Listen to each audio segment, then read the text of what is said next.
Back in 2005, a revolutionary new unit of pursuit specialists was assembled, the Essex Police Interceptors. The Interceptors were needed in Essex at that time because there was a tier of criminality that were running around Essex doing exactly what they wanted in high power. Didn't really have an ability to tackle them. So we put together a team with the technology to be able to stop them. Deco, top 8414 roundabout. Going where they wanted to, when they wanted to. One arrest, It was about having a team of people that had that police person's nose. The details you give me, are they your correct details? If they're not, you tell me now, mate. My name's Steve Tissere. I used to be part of the ANPR Intercept team in Essex. We got given the pursuit cars, the Mitsubishi Evos, the Subaru Imprezas and what have you. Vehicle is stopped. The use of those cars and the way that they were emblazoned and marked up, we tried to send a really clear message to the criminals. Shut up now!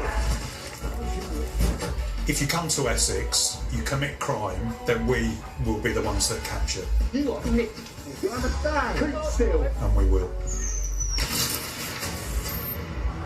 Essex Intercept team members Steve Tissere and Dave Wheeler are sitting up on the A12, a busy route linking London to the Essex coast. At the moment we've got the ANPR set up at this location and 2 other locations to try to put in a kind of net around this part of Essex. Because as the cars are travelling past us, it's reading the registration number and comparing that registration plate up against probably about 20 million records, something like that. There are around 11,000 static and mobile automatic number plate recognition cameras across the UK, with around 50 million reads sent to the National ANPR data centre every day. If it's got its blue lights on, the last thing you generally do is drop a gear and put your foot down.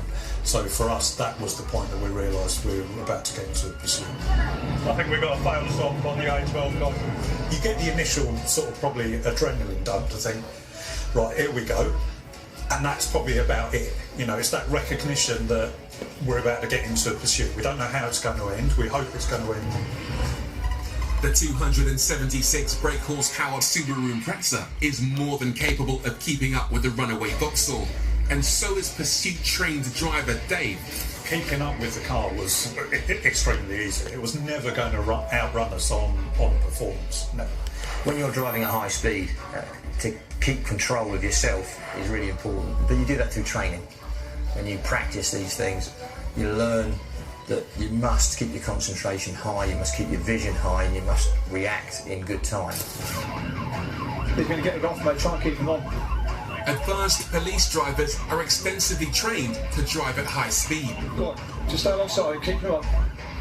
But a successful pursuit and capture is not only about the cop at the wheel. This vehicle is at least 3 up. We are in lane 3 now. We are medium risk. He's swerving across all lanes. As a passenger, you've got to put a more... OK, you're not stopping at the moment, but just have a look around you. The Vectra now has 5 performance police cars for company. You're not going to get away from this. And sometimes that's enough. You know, a little bit of show of power is enough for somebody to say, OK, the game's up. The suspect was charged with dangerous driving and driving under the influence of drink or drugs. He was sent to prison for 12 months and disqualified for 5 years. All in a day's work for the Essex Interceptors. It's great because, you know, it's what we've been trained to do and it works. So it's a good job well done. In this pursuit and capture, 5 criminals were arrested. In court, they received a combined total of 53 years and 22 months behind bars and almost 14 years worth of driving bans. £485,000 worth of watches were recovered.